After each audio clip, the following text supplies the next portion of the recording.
We go. What says we're live? I'm seeing some folks in the chat already. There is Miss Sarah Lee. Hey, Sarah Lee. I saw you last night too, Sarah Lee. Sarah. And there is Terry and Dane. Oh, I'm here. Oh, I see people. hello, everybody. Hello, hello. Hello, Rain. Misty. Oh my God, all these people from Judy. Oh, I see a lot of people. Yay. We're just recognizing those familiar faces. All right. Mhm. Uh-oh. Everybody buckle up. Miss LaDonna is here. Hello. Hello, everybody. Pat, Val, Lorraine, Tim. Hey, hey. Mystery tour, right? Tiger. Tigers. Mm-hmm. Hello, Southern Oregon. Oregon, they're getting fires, right? We all have smoke at this end. Hi. Yeah. Well, I hope everyone is having a good evening tonight, and thank you for joining us to another installment of Vintage Rescue Squad. Tonight, it's the Bling edition, or the Sparkle edition, as I said, because we're going to be talking a lot about vintage and antique jewelry and costume jewelry, because there's a strong market out there for that costume jewelry now. I mean, come on. Make a statement any way you can make a statement. Which Michael knows very little about. So just keep that in mind. The ladies are taking the lead. It might be on my channel, but the ladies are taking the lead tonight. Well, the ladies on the right are taking the lead tonight because jewelry, like I like know like a pretty brooch, and I know a little bit about jewelry, but I shy away from it because it's something that I don't know that much about. I mean, listen, I'll buy a figural anything. If it's got a face on it, I'm all about that. But there's a lot of different. Well, and I think that this is going to be. I think it's going to be good for everybody that's like curious about like sourcing jewelry and like. So I think that this will be a good topic tonight. Yeah. Oh yeah. Yeah, I think there's a strong interest. Now, before we get into anything too deep here, I do want to let everybody know, first and foremost, we are utilizing the StreamYard platform to stream multiple screens onto YouTube. That said, I do have the free StreamYard account. It only allows me 20 hours per month for me signing up and whatever. So we have 1 hour and 59 minutes. Exactly. So we're going to try to cut it off before we get cut off, if that makes sense. Yeah. So do keep that in mind. We're going to have a lot of information. We're still going to have a good time. I just got to keep my eye on that clock right up there. Well, okay. I saw the Eclectic Element say that she's been doing jewelry since 2008, so I can help. Listen, that's the beauty about the Vintage Rescue Squad is that like the four of us are like on camera, but you all please engage in the chat, talk to one another in the chat, provide your expertise, your enthusiasm, your passion for the subject. If you have questions, put them in capitals so that they stand out easier and I can highlight them. Okay. Just like Miss Norma Jean. Hello. Hello, Norma Jean. So again, questions, put them in all caps. That way I can see them. Okay. We're going to keep our eye on the clock. And the next thing that I don't want to take up too much time about is that there is something that I do want to very quickly address because I don't want to make a mountain out of a molehill. However, I do want to say this, and I want to say this as clearly as possible. On the Cult of Vintage, I started it very much to be a place where different people, different thoughts, different walks of life, different people can come together because we have a shared thought, principle, or passion, hence the cult aspect, right? We share a frame of mind, and that is our love of vintage, period. I have said this before, and I will say it again. the Cult of Vintage, whether we are on Instagram or whether we are on YouTube, I do not allow and will not tolerate disparaging comments towards other people, irregardless of where they are from. At the end of the day, I have invited everybody onto my channel to try to help everybody have a fun time and engaging experience, whether we're sitting around talking like we are tonight or whether we're having a great sale. To leave a disparaging comment into somebody that I invited into my space, you are attacking me just as much as you were attacking that individual. And I have a zero tolerance policy for it. If I do see it, it's rude. The comments are deleted and that individual is blocked. Okay. Like I said, zero tolerance for it. Okay. Yeah. And it doesn't even go ahead. Well, I was just going to say, and Michael is speaking for a lot of us though, as well, because that is the same thing that happens. Even if it's someone leaves a comment about somebody that I don't even really know or really, I'm going to delete something that's negative. People can sugarcoat things as much as possible and say, oh, I love your channel, but I don't like blah, blah, blah, blah. It's going to get deleted and you very well could get blocked. So keep it positive, folks. There isn't any room in this world to be negative. Keep it positive. Be nice. That's the thing. There's enough negativity that is happening out in the world. Let's not bring it here when we're all trying to connect on something that we all enjoy and love, and that is vintage and antique goods. Yep. So to kind of like do all that extraness, it's just it's rude. Okay. And one last subject on it. And I want to be clear on this too. It's not just a question of, oh, you had that person. I don't care. Look, truth be told, do I get along with everybody in life? No, I sure do not. That's the truth. Do you know what I'm saying? Am I closer to some people than I am to other people? 100%. It does not matter, irregardless of how I personally feel. Like, I might agree with everything that you actually are saying in the comment. True tea. Okay? But what I am not going to do is I am not going to post that in a public forum for other people to see that and to read that. It's just it's disrespectful to that other person, and it's personal. It's like self-respect. Have a little self-respect and don't put yourself out there like it's messy. Ooh, no. The other thing is too, we all have our email addresses all up in our channels, all everywhere. If you have something that you want to say and you feel like you needed to get off your chest, send it to someone in a private message. Don't put it on there as a comment. That's just rude and it's mean and it's unkind. So enough with that garbage. We took that garbage out. Let's get to the Sparkle now, shall we? Right? I'm so mad because I was going to bring some jewelry pieces home and I forgot them. Oh, we love looking at jewelry. Nicole and I sit and play with jewelry all day long. Trust me. Yeah. I was just telling Nicole, I have a couple pieces that glow and like I'm so I just bought my first piece of jewelry and it's a butterfly and I can't for the life of me. It's a small little brooch. For the life of me, can't find it. But once this is over, I'll find it. That's when I'll find it. I'll be like, so anyway. So ladies, why don't we go ahead and go around this way? So Nicole, Susie, Misty, and then I'll go if we all just want to introduce ourselves. And what's it about? Sure. Do you want to go first or do you want me to go first? You go first, Nicole. Oh. That's how I'm seeing you on the screen. No pressure. Okay.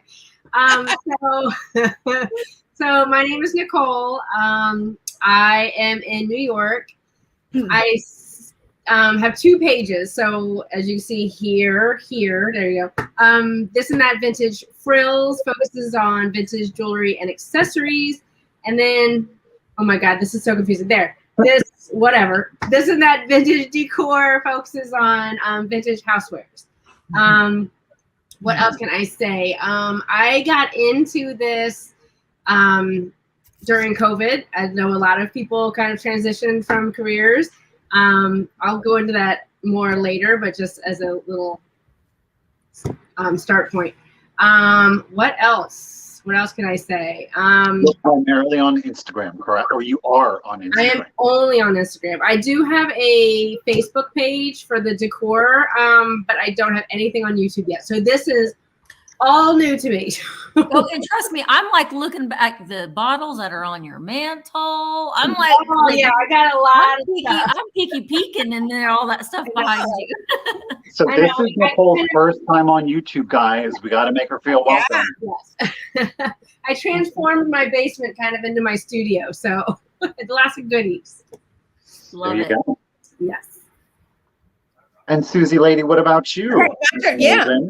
I am known as Mid-Century Maven, but then I started a jewelry page.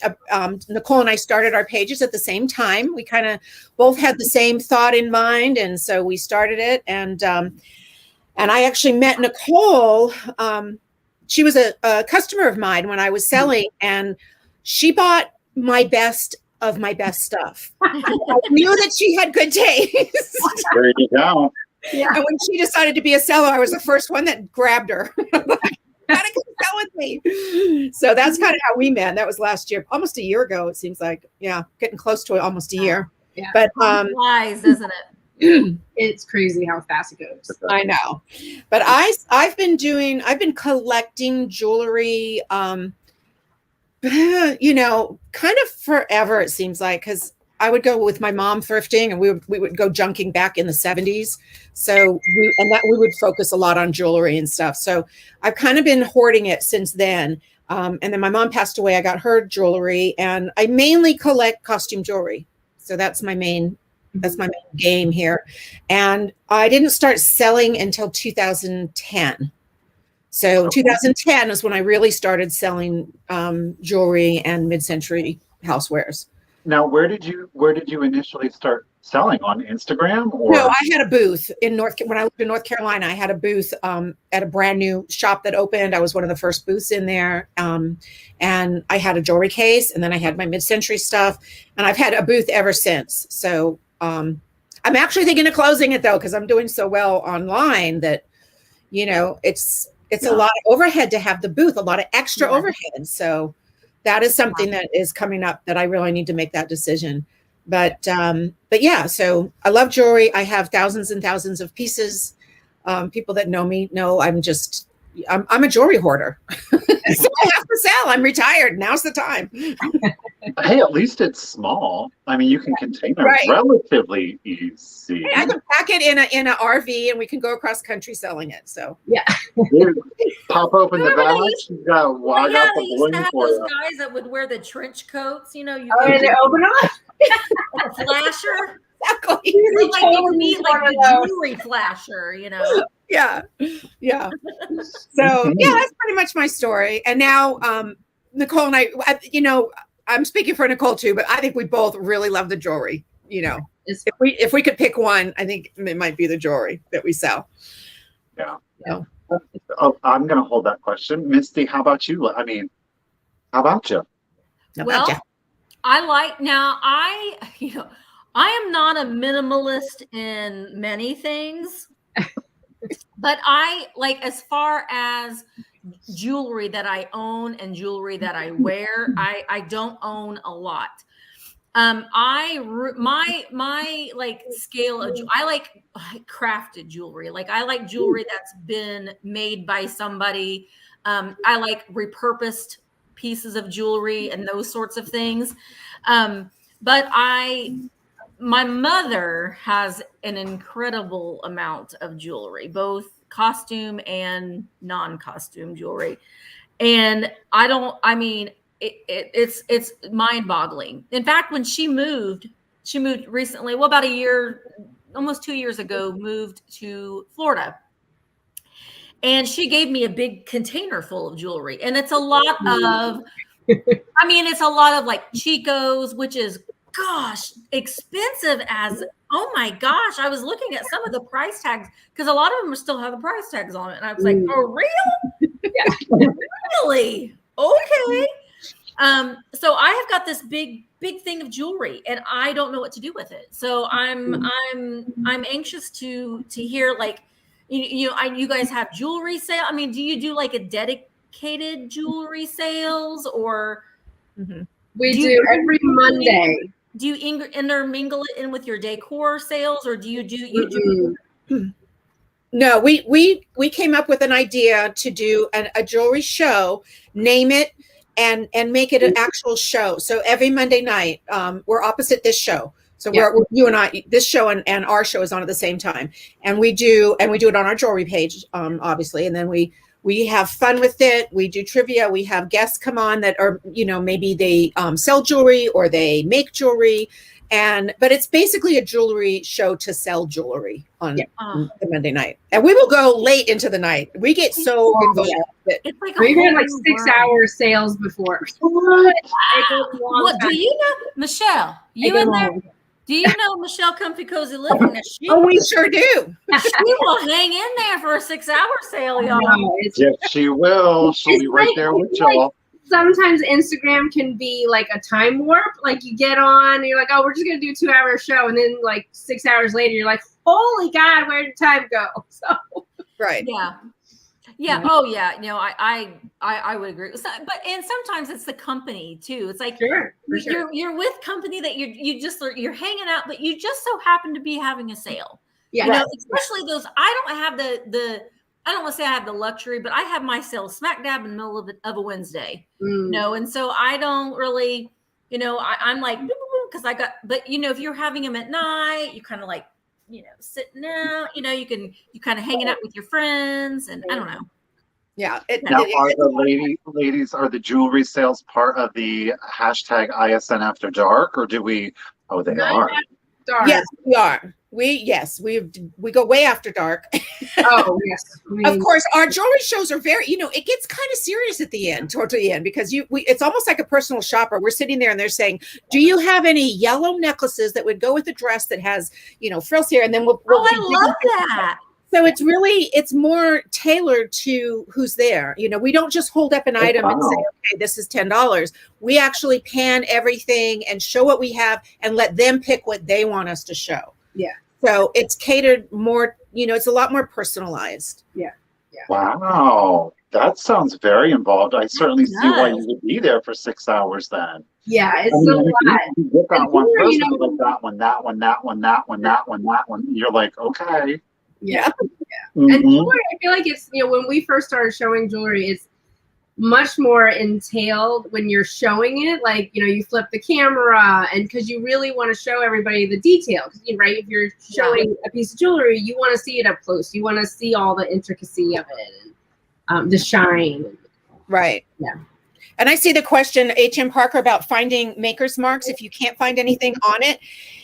A lot of jewelry doesn't have a maker's mark, and jewelry is something very hard to find online. It's very hard to describe. It's very hard to look up. So really, the one thing is to look everywhere on a piece of jewelry. I mean, everywhere. When you get a piece of jewelry, you get your loop and you look at every side, every, nook and cranny, because that mark could be anywhere on the piece. Yeah. Pat asked. I think Suzie just kind of answered that one. Pat asked, do you only buy jewelry that is marked? I do not. I mean, obviously, I'm always looking for pieces that are marked because they're more valuable.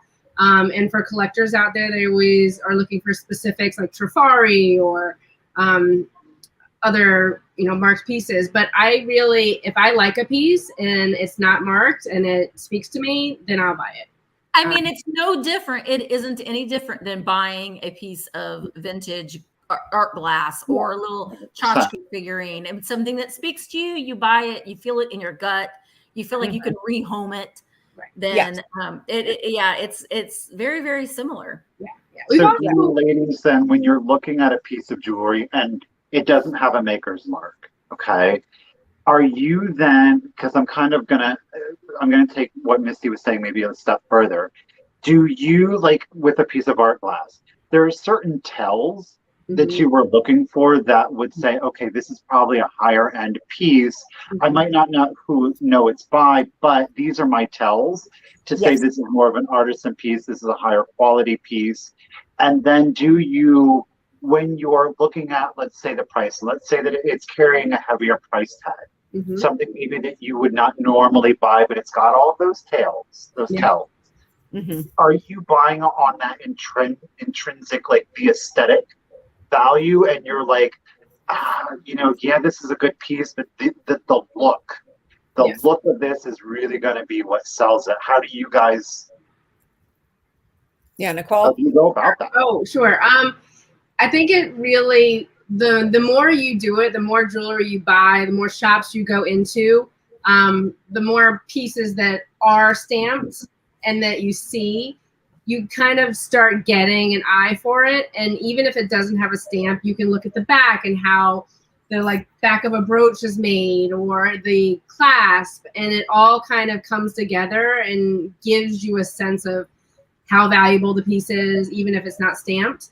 But it takes time. It just it does, and we are no like, we don't claim to be experts on this. There's so much to learn in jewelry. It'd be like knowing every single thing you could about anything that you call any antique. You have your lane and you try and stay in it. But jewelry, there are so many lanes to go down. Oh yeah. But certain housing, certain clasp that, there's a clasp that I don't know if this will read on camera, but it's just a C. It's just a little C clasp. It goes under. It doesn't lock. It could come out very easily. Yes. I don't know where my camera is. So it's just a little C clasp. Yeah. We know that clasp dates back to 1920s. After the 20s, they started putting the little piece that loops over. So what is that called? Looking at it, I always call that other little piece a lobster claw clasp. That's just my name for it. That's not like right. The lobster claw is like is for the lobster claw. Yes. Lobster claw actually opens and closes like a lobster, but that housing is what we look for to date it, and it's hit or miss. We always say we don't know the exact date, but we can place it right about here, like anything else. Those actually always scare me. Those pins when they don't have like the lock on it, because I'm like, it's gonna stab me. It's gonna stab me. I know. He's like they didn't care about getting impaled in the 20s. They were like, life. Yeah. And you can find a lot of information online nowadays. It's amazing what you can find. And also Google Lens is very helpful. So I use that all the time. Oh yeah. Google Lens is my BFF. Jewelry is harder. But yeah. Yeah. Well, especially like if you're trying to find a marking on jewelry, because you have to like, but sometimes though, having a loop, but I've sometimes used my camera and then taken a picture and then blow it up. So because my old eyes can't see it through. I struggle with the loop in general. I like wrestle around with the loop anyway. So I tend to take a picture and then just blow it up so you can see it. It says, where do we find most of our stuff? Everywhere. I think estate sales is where I probably get the coolest things, because you're walking into someone's home, and that also I like estate sales because sometimes you can learn the history, which is, to me, I want to know. I love to know a little bit about it and to pass that on to whoever is buying it, or if I'm keeping it myself. It just makes it, I don't know, makes it more personal, and it kind of comes with a life that way. Yeah. So estate sales, yeah, I do estate sales, and sometimes when people in your local area get to know you and what you're doing, I've had a lot of people come to me and say, my mother-in-law passed away. I have a bunch of jewelry I don't know what to do with. And then, they'll either give it to me or I'll buy the lot from them. And we'll go through it and I can tell them if there's anything in their value that they should hang on to or whatnot. So yeah, we have a lot of respect. Nicole and I both have a lot of respect for jewelry and for the families that are offering it up too. So, it's not a gimme, oh my gosh kind of thing, because it's so sentimental. Jewelry, if you think about it, you might like a vase or something, but you're going to love a piece of jewelry, and it's been a person for years. So it's very personal. It's a very personal. Yeah, well, it's a very personal part of them. I will sometimes I'll wear the same necklace for months and not ever take it off. So, I mean, and I know that some people will wear rings and things for years and never take them off. So it's just like a very personal part of their life and them. So yeah, I'm all about that too. I think that is great. And I think that it's great though, too, that you find a new home for them and for the pieces, and then they have like another life again. with so that person's kind of legacy kind of goes on with that piece. That's the one thing I find sad, and especially I think nowadays, especially gold and stuff, is so many people are getting these pieces and they're just melting them down, which breaks my heart because they don't make them anymore. And they have history. You know, somebody was given it as a gift or they bought it for themselves, and just to melt it for, I don't know, I find it sad. I'd rather find it a home. Do you guys find that I have something that I've noticed that has increased in interest as far as people seems to be, you know, people seem to be interested in it lately are the vintage jewelry boxes, especially the ones from the 50s, 60s. I have been buying those a lot. And in fact, when people see them in my videos and I don't pick them up, I get a lot of messages. Why didn't you get that jewelry box? Well, they've gone way up in price too. So they have gone way up in price. Yeah. You know, you see that they're like white, and then they've got like, you open them up and they've got this really cool blue satiny insert. For sure. So, those have been really popular. Also, jewelry boxes that you used to get like when you go to the jewelry store, like the display boxes. Yes. Oh my God. Crazy find them anymore. Yes. Yeah. And watches, the watch boxes. Yeah, I sold a watch box on eBay, I think for like $65. I know, they're really expensive. Look up Art Deco, you guys. Do yourself a favor or don't, but look up like Art Deco jewelry box on eBay. They go for crazy amounts of money. I've been looking for some and I cannot find them. I have one, and I have that one I used to show rings. It's a ring box, and every time I show a ring, does it come with the box? Does it come with the box? No. So where were we at? Yes, I love, now that I can talk to, I love the Art Nouveau jewelry caskets with that spelter. Oh my gosh. I have one here. I love those. Yes. Yeah, grab it, Nicole, and show that. Yeah, the so jewelry. We're not the Art Nouveau ones. Oh, yeah. Oh, she's got the bezel glass. Yeah. Oh, she froze technology. But Jessica, they're literally the ones that you could go to. Usually has the velvet, but they're so cool. She's back. There you go. Yeah, and Nicole and I have different, we kind of have a different style as to what we collect too. Nicole has a really great eye for the older Edwardian and you know, really ornate, beautiful pieces. And I tend to stay in more of a lane of the 50s and 60s, more almost more kitschy kind of jewelry, it seems like. So right. Yeah, I like the funky, you know, beads and things like that. So when we're together and we do our show too, it's a great combination.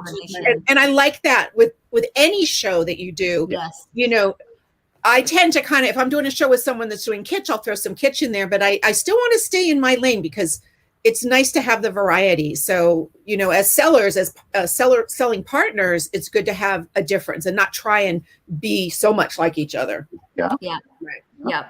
I agree. Yeah. Misty, I just have to point out, totally un-jewelry related, but Misty's camera is like on point today. She's so focused. Listen, it is because I'm using the mode. No, I bought this Sony camera to do my videos with, and I hate it. So it's a very expensive, really nice webcam. Well, it's working. Because I use my phone to film. I tried and I don't care for it. But yeah, it's a good webcam. Now, how do you, I was going to ask you this, and thank you for bringing it up, Shadiah. How do you ladies have them? Have you made them? Do you collect them? No, Susie, you don't? No, I have never, I know, I don't own any of those. And I've never bought one to sell even. I just don't find them that much. And I've never made them, but I do have a jewelry graveyard, I call it. And any broken jewelry, anything missing a stone, and whatever, it goes over there. It's right next to me here. And then I will craft with it and I'll make things. You know, I just made those. I think I sold out. I have one left. The latest I embellished stuff. So, you know, this was an old broken bracelet, and I've been and you know, I made a batch of those. I've made jewelry records, take vinyl records and melted them down and made flowers and then put the old jewelry on it. So that old jewelry, that graveyard comes back to life every once in a while. There you go, eclectic element. She's literally upcycling. I wish I had time. I have 2 young kids, so I don't have time to make anything. Yeah, young kids in a jewelry graveyard probably wouldn't be the funnest thing to have to. I give them all the graveyard stuff. They love bedazzling themselves. But if you have a broken jewelry like that, collect it into a jar. Just have a jar that you throw it into. And then eventually, if you're a seller, sell that jar, because a jar of broken jewelry can go for, anywhere from $20 to $30, $40 sometimes for crafters. So I've done that sometimes. Remember, Susie, on sales, if I have some jewelry that either is not up to par that I want to sell, or pieces that are missing things, I'll put them in a little Ziploc bag, and then I'll sell it for $5 as just a craft bag. Yeah. I have recently acquired several clip-on earrings. Do you find that are those something that's, do you kind of stay away from those, or do you repurpose them? Or no, people wear them. They still wear. Hello? Really? Oh, see, you just did that, and my mind immediately went to a soap opera from the 80s. Take off the phone. Let me take my phone. I'm calling him. You know what? It's great for this phone, because you can have this big old earring on and you just pull it off and your phone. It's not uncomfortable. Yeah. Oh, they would do that in the soap opera. We actually learned a trick. I don't know if, Susie, you have one of them. But you can actually turn a clip-on into a pierce really easily, actually with no glue. Susie will show you. I don't know if it'll. I will demonstrate. Okay. So you see the back of this earring has those 3 little holes? Yeah. Okay. You go to the craft store and they have these little backs that you can buy. It's just a back with a post. Okay. You buy yourself a bag of those. Put it through the center hole, close it, and it's a pierced earring. Now, you haven't done anything to that earring. It's still a clip-on, but now I can put this back in my ear, put it back on it, and it will hang there just like a. I'm gonna go there tomorrow. But not all the clip-ons have those 3 holes, but a lot of them do.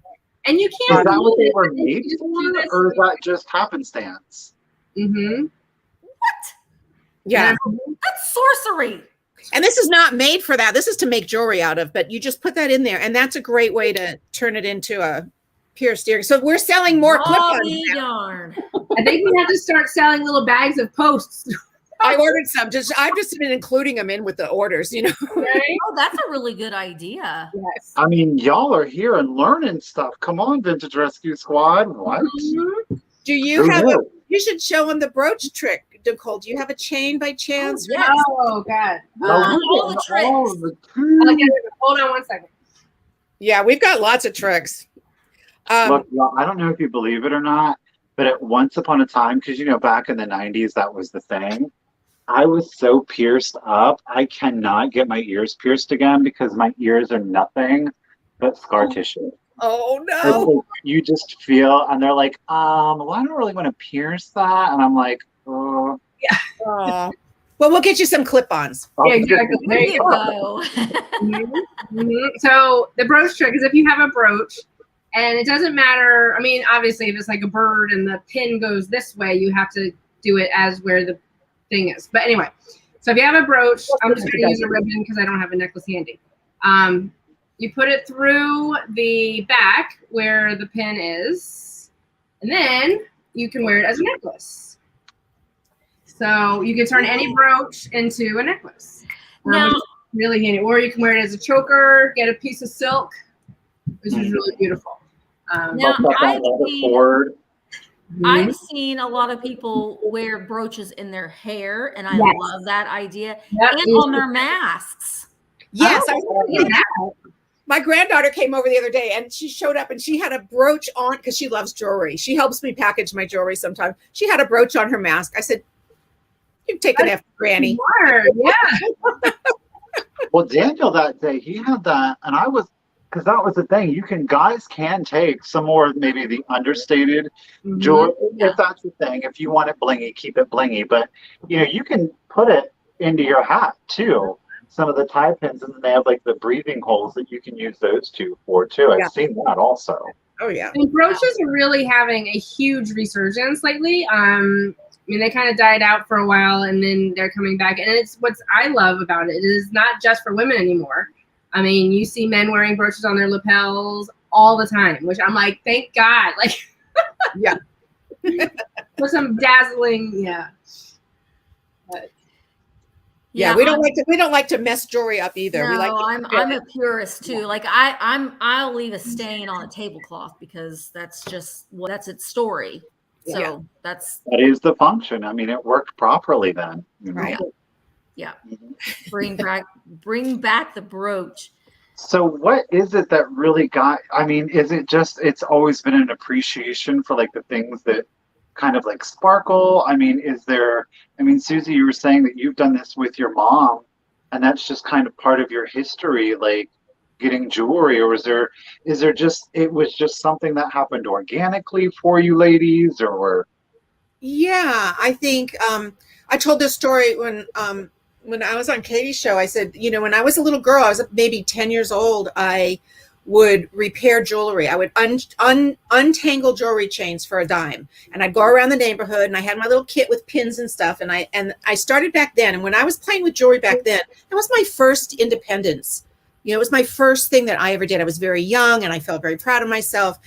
And that kind of got me into the jewelry. And I would buy little pins and brooches, and my mom started, helping me out by taking me out when I was a teenager and getting into it. So it's just kind of been around. And I mean, jewelry's just fun. It's so fun to play with. Don't just look at it for what it is. Nicole and I wear our jewelry in all kinds of ways. yes. How did I get into jewelry? I got in the love of jewelry actually from my grandmother. She was a very classy, fancy lady, and I always looked up to her. And so she had tons and tons of jewelry, and she used to sit down with me and play with it. So I kind of got a love of that. And then I inherited a box of, all her rhinestone jewelry because she lived in Europe for many years. Wow. And I mean, that's kind of my love is rhinestones. I can never pass rhinestones down because I just love them. So that's kind of how I got into it. And then, obviously, I don't know, I'm a sucker for jewelry in general, and I like wearing it and buying it. So that's kind of how it transitioned into selling it. But yeah. Yeah. Oh, I like this, Jana. Yeah. I mean, jewelry was made much differently or sized much differently in the 20s, 30s, 40s, 50s, even to today. Yeah, and you're right. The skinny, so many times we find necklaces that don't fit. There is a simple solution, and the easiest way is to purchase a necklace extender. And it's simply a chain that has, I think I have one here. It's a chain that has a hook on one end like a regular necklace. And then it has a hoop on the other end. So you can just, make it longer. You can make your necklace longer.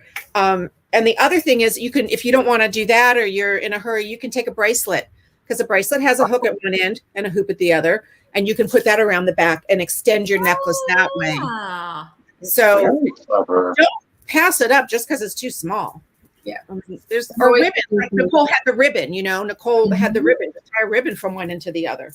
And you can buy the beautiful antique silk ribbon, and it's not that expensive, and you can do amazing stuff with silk ribbons. Yes. Do you ladies know, I guess, Nicole, do you know of a way of replacing rhinestones that are missing? Yes, I have not started doing that yet. I have a bag of stuff that I need to do it with. You can go there's some really high-end bead shops. I'm lucky enough to live near New York City, and so there's some really good places you can go for jewelry supplies. And you take the piece with you, and then you can try to match it up. Will it look exactly? Maybe not, but close enough. Yes. That's a good idea. Yeah. I've never done that. I've never replaced rhinestones, so let me know how it goes. Oh yeah. There you go. You can even buy Swarovski now. So, Jana, you can that's class. Oh, that is I don't cool. know The how much more about dazzle your Crocs. I like that idea. I can't. I mean, and we all know that we've walked barefoot in our Crocs, and what happens to those Crocs in the summer barefoot? You're lucky you don't break your leg because they get a little too slippery on the No, inside. you gotta put them in sport mode, Michael. You put your Sport Crocs in mode sport mode. it don't matter. You're still sliding all around in the Croc in there. No, no, ma'am. Well, Oh, I Jewelry or no jewelry, the Croc. I wear these rubber Birkenstocks. Birkenstocks. What will happen to them Birkenstocks with the cork? The same thing. No, they're not. They're rubber. They're like Crocs. Only they're You'll kill yourself if you get your feet too sweaty. That's why I probably fall all the time. Mhm. Okay, I'm going to, like I said, I am the one that probably knows the least about jewelry. Before you answer the question, could you tell me what exactly is paste jewelry? I'm gonna let Susie answer that one. Paste jewelry? Yeah, You know what? I don't know what paste jewelry is. I've Paste. heard that before. Paste jewelry. What is it? What is it? Do I need to Google it? Okay, go for it. Okay, let's I am not buying, I guess. Or Yeah, I don't know. that term. Paste Paste. jewelry. I've When- heard that before. Like a ceramic piece, maybe that's like an old plastic that they don't know what it is, but you stumped the experts. Paste jewelry is a special type of flint glass that emulates a number of gemstones. The origin of paste jewelry dates back to the mid 18th century. Okay. So it's Yeah. glass, basically. Yeah, So it's colored glass.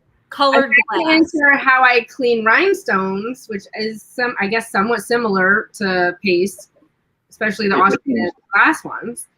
Huh. The way, and I know I do clean mine differently than Susie cleans hers.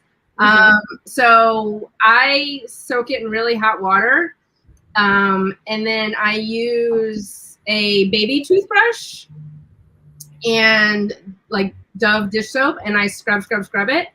And then I do a little spritz of Windex, and it gets really shiny. But it's totally different than how Susie does her. Oh, Windex. Yeah. Windex is good for everything. I was gonna say Windex. I use Windex a lot. Yeah. Yeah, it's great for shining. I didn't think about it for jewelry. That's a good tip. Mhm. I just wash mine with silver? soft soap. I just use for rhinestones soap and water, but I blow dry them.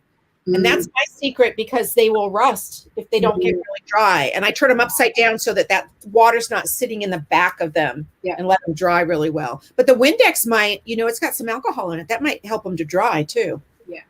Yeah. Huh. Yes. That's my tip.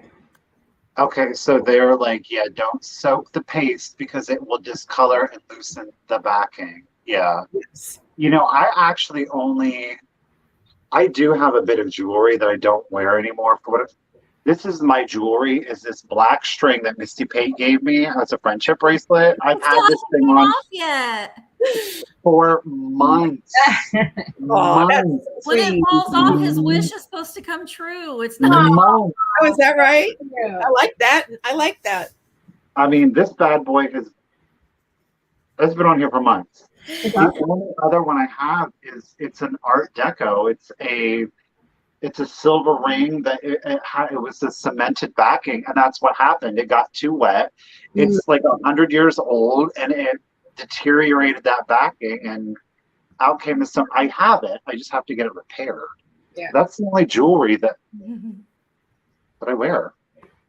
Well, we both do men's jewelry too. We do cufflinks and stuff too. So when we've got Eye I'm clips. thinking about there's a jewelry company I have my eye on. We're gonna see, but you all will have to see it in the video as I reach for things. Just saying, like. okay. Have you? Yeah, I've I'm doing that advertising. a trend that I think is a really cool and beautiful thing are brooch bouquets in weddings. Yes. Yeah. Yes. So my background before I got into selling vintage was events and weddings. So those had gotten very popular, and I did a couple of them, but they require so many brooches. Yeah, it's gonna be expensive. So it gets very expensive. Yes. yes. But they are stunning. And talking about, you know, something that you can keep forever. Right. Mhm. Yeah, it's a great That idea. looks like a beautiful display piece then. Oh They're yeah. amazing. Yes. Mm-hmm. And I think even brooches- adding them to your, like, if you have a fresh floral bouquet, Mhm. and then you have like maybe a pretty brooch kind of on the stem part of it, that might be pretty too. Yeah, that's what we did mostly that, because then if your mother has a beautiful brooch, that's your something old in the stems, which is a beautiful token. That's pretty. And I say my day, I buy these fake flowers and just put brooches in the center. I love that. So they're kind of made out of paper, but any flower that has a flat opening like that, just stick a brooch in the middle, and then. I love that. Brooches are my favorite piece of jewelry, I think. Yeah, definitely. So many ideas. I need to write all this stuff down because I'll forget it all. I know. Seriously. Now I'm gonna put the ladies on the spot. Uh-oh. Okay. Here we go. Are we ready? And I know how this question it always is, because you're always like, is there a designer that you ladies love above like all others? Like, you had a choice. It's this person and this person. I'm gonna snatch this one every single time. Sure. Or you're like, what are your top 3 favorites? Is there your top 3 favorites that come to mind? The ones you can never pass up, even though you already have 4 of them? I'm way less of a designer person. I think Nicole knows the designer stuff much better than I do. I buy by the look, not the designer. But I think Miriam Haskell would Do be you have my. an example of her? I do have one. I have this bracelet. She has beautiful, yes. Oh This wow! bracelet with all these leaves. It's got Baroque pearls in the middle, and then all. Well, you would make yourself known when you enter a room wearing that thing. It's like Right. It's like hat. And I go for pieces that, and I think this should be a lot of people when you're buying jewelry. Feel it. Do you like how it feels? Listen to it. Does it make a sound that soothes you, or is it annoying? You know, there's so much, use all your senses with the jewelry. So that's why, and this piece, I love how it sounds. So Miriam Haskell had beautiful stuff. She had gorgeous, yeah. For me, I really like Florenza. They're really hard to find, but they're so intricate and they're so like regal looking. Another one is Lisner. I really love Lisner's items, and probably trying to think in the costume jewelry world, probably Monet. I like the look. They hold their wear. They wear well. They hold their luster well. The gold doesn't wear off as well for costume jewelry. So. And there's a lot of Monet out there because that was sold in department stores, so you can easily find. I'm seeing a lot of Haskells. Yeah. They're loving the Haskells. Very hard, yeah. Yeah, it's a good one. And there's huge collectors for Haskell out there. Well, and I saw Trifari and Weiss. I like Weiss. Yeah, Weiss is nice. Pieces. Yeah. Deliza, Esther, and Schiaparelli and Schreiner. Schreiner. I probably said all of those wrong. I like There we go. There you go. Those folks right there. The mermaids got it. And for like rhinestones, like Kramer had really beautiful stuff. There's so many designers. I don't collect any. I don't have a person that I collect. It's just everything. Well, and probably sometimes too, Susie, when you're out sourcing and stuff, you find things that kind of evokes what your mood is that day too. Sometimes if you're seeing something and you're like, no, I'm not really feeling yellow today. Yeah. No, yeah, I'm feeling more purple today. Yeah. Right, Tiger? More purple. Yeah. Do you find that happens? It's like if you're just, I don't know, it's a bright, beautiful, sunny day out, and you're going and you're getting the yellows and the oranges and the bright greens and the blues, and it's dark and cold, and you're buying you're going for those rhinestones, the turquoise, the aquamarine. Do you find that those things influence your purchasing for jewelry since it's so personal? I find You're just like, I don't I care. find I something like up it. I buy and it. I'm Yeah. wearing the color. You know, if I'm wearing pink that day, it seems like I will grab the color that I'm wearing just because it's in my head. Maybe I don't know, but I don't think Yeah. we pass up. You know, anything good. Yeah, I know. Mm-hmm. Someone was asking about malachite. What is, yes, malachite is a natural green stone. I'm seeing that. Yeah. Mhm. I'm Yeah. seeing malachite can be wiped with a soft cloth. Do Yeah. not use, so it's a mineral. Is that correct? It's like a pearl. And Okay. stuff that's actually natural stones, you want to treat very differently than rhinestones and all that. Because Yeah, chemicals. They have She loves Avon jewelry. yeah, that's having a big resurgence too. Let me Yeah. just tell you that on Thursday, I'm having a live sale with Amy's Rock and Pop Shop. And Mhm. I have found, and I think I'd shown it at some point, vintage Avon from the 80s. Do y'all remember the brooches that had the little chapstick little Yeah. pop open? Oh, yeah. I found a whole lot of them. So Wow. it was like, it made my little heart so happy. So this isn't Avon, but it's Hallmark.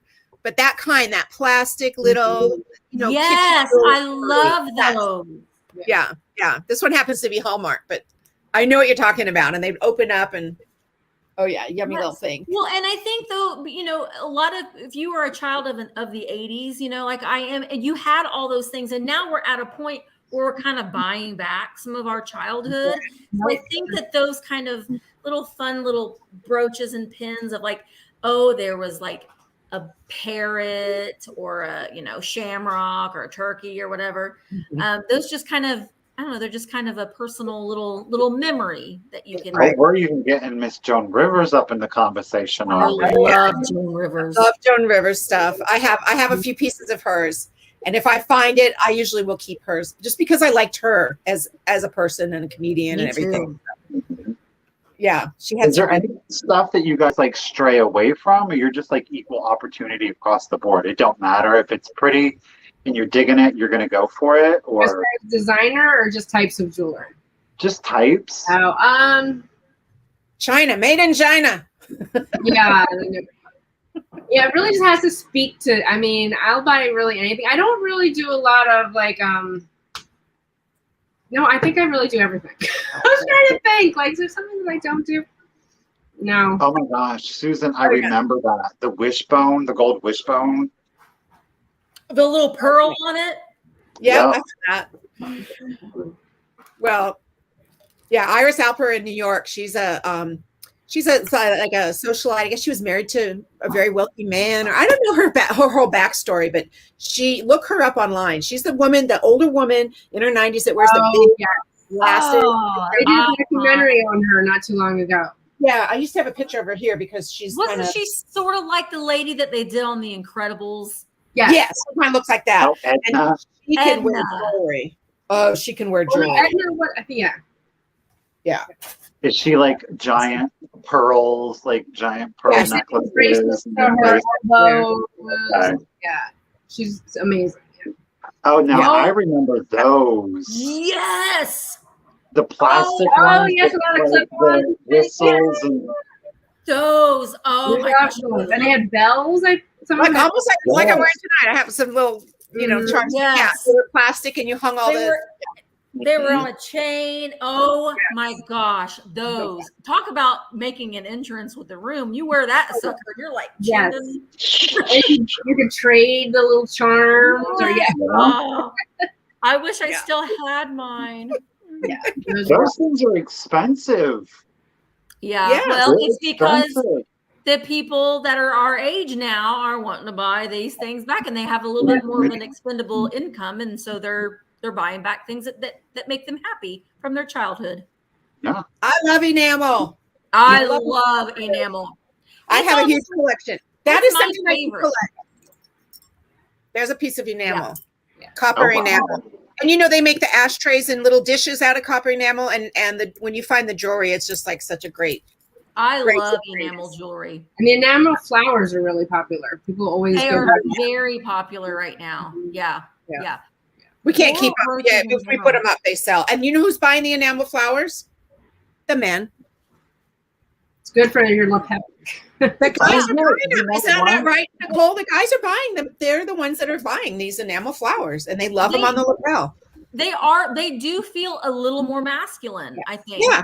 And that's actually when we're going back to talking about weddings. Like, I think that is a great idea for lapels, for boutonnieres, instead of flowers, using like different vintage brooches. Exactly. Flower brooches. I'm all about that. Yeah. That is a Y'all great are idea. putting up these names. I'm like, I don't know. That sounds French. Matisse, yes.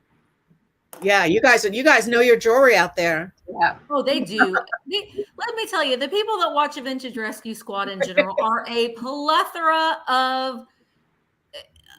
of knowledge. You know, it's like we've got all these professionals, people that know so much about so many different things that we all love. That's why we always say, put all that stuff out there in the chat, because we want to see it too. We want to see your knowledge of things. Right. Ooh, Yeah, we learn stuff all the time from our shoppers too, which is great. All the time. Yeah. Yeah, all the time. In any way, jewelry or when we sell housewares, it's great. Yeah. We're always baffled. We always, when we do trivia, we're always like, oh, we're gonna stump them tonight. But no, they always know. Oh, Julia, could you imagine if we got married during like Pinterest times? Like my wedding, these weddings nowadays are just like, oh, man, our weddings were just not like that back in the 90s. Well, yeah, and I was just talking to my friend Lisa today about the weddings today. They really do their weddings for the photographs, for that photo op.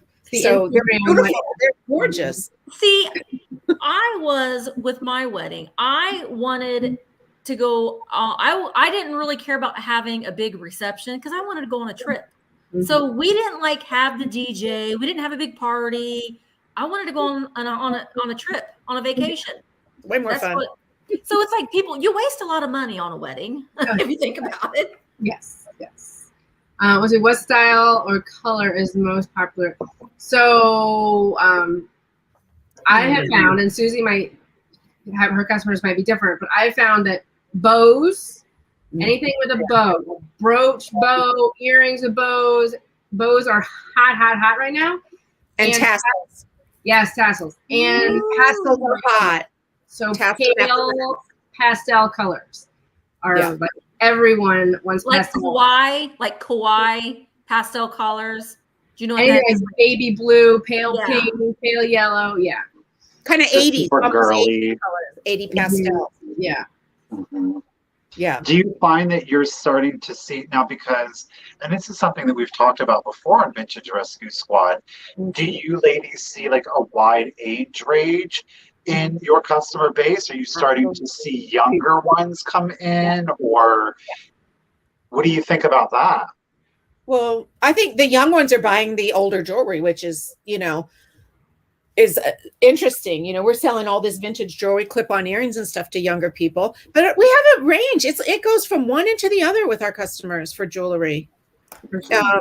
I think that some people are buying back what they had when they were younger, like we were just talking about. Yeah. And then the younger people, it's hip to be old, Just Yeah, they call it granny chic now. I'm like, Was it cottage core and granny chic and cottage core? I haven't heard cottage core. Okay.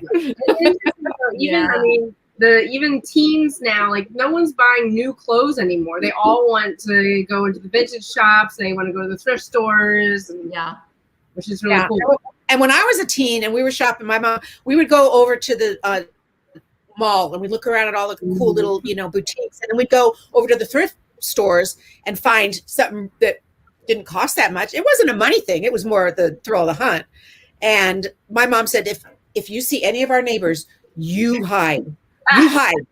We do not want to be seen here. Yeah, isn't that? It's a social place. You bump into people and talk. Right. Yeah, I hated going into thrift stores and yard sales and all that when I was younger. It was kind of like it was an embarrassing thing for me. Right now it's like I'm loud. Like legit, almost all of the clothing that I own comes from a thrift store. So I mean, who hasn't pulled up to a thrift store now and have seen BMWs and Mercedes in the parking lot, and they're whether they're reselling those are the Goodwill CEO that drive those things, right? Right, of course. Yeah. So- Now, you guys were talking about colors, and you were saying like bows and the tassels.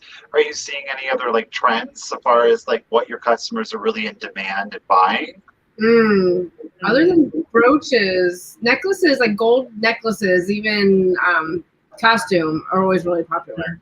Yeah, So big. gold, People gold layer coming them. back. Yeah, Because like gold the was real big big in gold. the 80s. Yes, chunky. Yeah. Chunky, big 80s gold. Yeah. The chunky big 80s. Okay. I don't really want that to come back. No. I didn't even pull any to show here tonight. And So. hair barrettes. People are looking for hair barrettes a lot lately. We always are having people and Like scarves. the ornate. Mm-hmm. Oh, Okay. that is one thing that I am actively hunting for. And I just bought quite a few of them, are vintage scarves. Yes, everybody loves Where- it. I am loving the vintage scarves. I like the way that they tie. I like the way they feel. They're not too big. They're perfect. Yeah, we do a lot of scarves on online too, and you can do so much with them with the jewelry. You know, And we don't just do jewelry. I mean, we really try to like do some accessories, throw accessories in there too, whether it's scarves or purses or hats. Like sometimes we show hats. So yeah. So you're going to do like the fashion and the fashion, well, pardon me, the fashional, wow, I can't talk. Fashion accessories. Yes. Oh. Oh yeah. So this question, before it pops out of my head, I do have a question for you ladies. And I mean, kind of tell me what you think. You know, because back in the day, obviously, some vintage and antique jewelry, there were a lot of materials that were used and that maybe were sourced in what we would consider unethical by today's standards. We talk about bone or ivory. Right. I mean, but here's the truth, and I will put myself out there first because I did live down south and I did live very close to New Orleans. So there is, and it was an import-export community. And there were a lot of, especially when you talk about antiques, there was a lot of ivory that is still in existence in antique malls. Now it is legal because it is antique, that it can be bought and sold. I did, in fact, buy and do own an antique ivory bracelet. And I did buy it fully knowing that an animal probably was illegally killed for this. And I bought it because I wanted it to not, I wanted that memory and that death not to have been for naught, I guess, because I do assign the meaning to that piece. I mean, how do you ladies say, I'm not buying it, period? Or do you put it in the context of that was the time and this is the time today? Yeah, I the same thing. The animal, you know, died or was harmed to make it. I will buy ivory if I see it. I won't sell it, but I will buy it myself. Okay. I don't pass it on. I mean, there's legal things of selling ivory. You can't sell it across the line. So online, you can't sell ivory. Yeah, and eBay will take it. I didn't know that. Oh yeah, Yeah, eBay. really? No. If you have it listed on eBay, they will take it down. Yeah. You Didn't can't know sell it online, and you can't really sell from state to state. So I could sell it within Montana where I'm at, but I'm buying it for myself. It's something, yeah. I don't have much. I think I have 2 or 3 pieces in my collection. What about you, Nicole? You like horn. I do. I have a lot of horn. I do. Nicole. She likes horns and feathers. Yes, horns, feathers. I have bone. And yeah, I mean, there's a client for everything, right? So I feel like, I mean, I also love fur. So as you can see, I have a fur pelt. So I feel like if it happened a long time, I would not buy anything that's new that's that way. But if it's vintage, it happened, and I'd rather it not go to waste, and I have no problem in buying them. And also cameos, which is shell. So yeah. Yeah. Okay, so cameo is the carved shell to reveal the pink. Mm-hmm. Okay. Well, someone was saying in the chat that ivory and tortoise shell, real tortoise shell, is another thing that you don't want to resell legally. Okay. And see, I actually, it's the veining, it's the striations in it, isn't it? That makes the difference between them. When you look at it underneath a magnifying glass, you can see kind of the porousness of it. There's lines or there's pores. You can tell. I actually had a snooker ball that I had listed on eBay that was made out of, it was some sort of an ivory. And no, it was a bone. It was some sort of a bone. And eBay took it down, and they were like not happy that I had it listed. And I'm like, I mean, it was very old, but yeah, they'll take it down. Did you list it as ivory or did you list it as bone? I think I put both in the description. Oh, yeah. Because I didn't know what I mean, this was very early when I started selling on eBay. And I remember getting so frustrated that it was taken down because they're worth some money, but you just can't sell them. No. Now, what is, do y'all know what scrimshaw is? Yes, I have a piece I could bring out, but it's, do you want to describe it? Yeah, you take that, Nicole. That's up Nicole's alley too. So, morning jewelry too. Oh man, that is. I would love to find morning jewelry. I know, that is hard to find. Yes, it's very hard to find. Whether I can find a scrimshaw. So scrimshaw is, here it is. It's usually horn, bone or ivory, and it is very, very delicately carved. Yes. Oh wow! Okay. Beautiful. I mean, this one is imagine it is making that so intense. I mean, yeah, it doesn't do it justice unless you see it up close. Incredible. They made brooches. There's pendants. And yeah, so they're really pretty and very collectible. A lot of people really love scrimshaw. And it was sailors that made it all out in the sea, and they would sit there and they would just, etch it in, and it's a very old, sailors kind of beautiful. Yeah. Oh, Dana's got a scrimshaw handbag. Oh, beautiful. Oh, handbag. Hold on to that. Wow. Schmance. Beautiful. One of those. Very cool. Sarah Lee has an Edwardian silk dress with monkey fur. Oh. Really? Yeah, when you asked, is there anything I wouldn't buy? I probably would not buy monkeys. I like monkeys. Sarah Lee, you got Nicole B. There it is. You finally got one thing. Monkey fur. Oh my gosh. Yeah, and I guess that is a good point. Brett brings up, that's how I feel. It's anything vintage, diamonds, Burmese, rubies, furs. It's already done. It's better that it's appreciated now, and that can't be undone. Yeah. Right. Yeah. It's very true. And it also reminds you of what was done too, and how it used to be, and that it's not good. So good reminder. Human hair. Yes, there is. So the human hair jewelry is called morning jewelry. Yeah. I've seen rings, like the hair is braided into like a channel in metal. You have barrettes and there's pendants and lockets that have the hair like woven. And it's typically if somebody went away to war, or if a child passed away or a loved one passed away, they would take a lock of the hair and they would make jewelry with it to as a remembrance.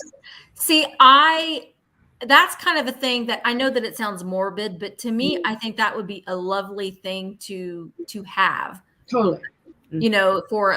From a loved one, or in memory of a loved one. I saw someone talk about hair receivers. Yeah, I mean, they would take a lot of it from the hair receivers that were, they would use the hair on a lot of different things, a lot of different art. Well, they did a lot of art. Well, that's what hair receivers were for. They collected hair for different craft projects. Interesting.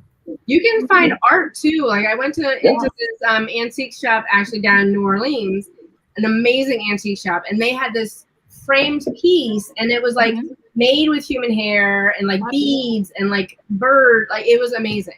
I mean, it cost a small fortune, but it was it was gorgeous. Yeah. We're talking literally about human hair now here, but that's okay. Michael does not like The humans. conversation is organic. You never know where it's going to go. Michael thinks humans are gross. He doesn't like the human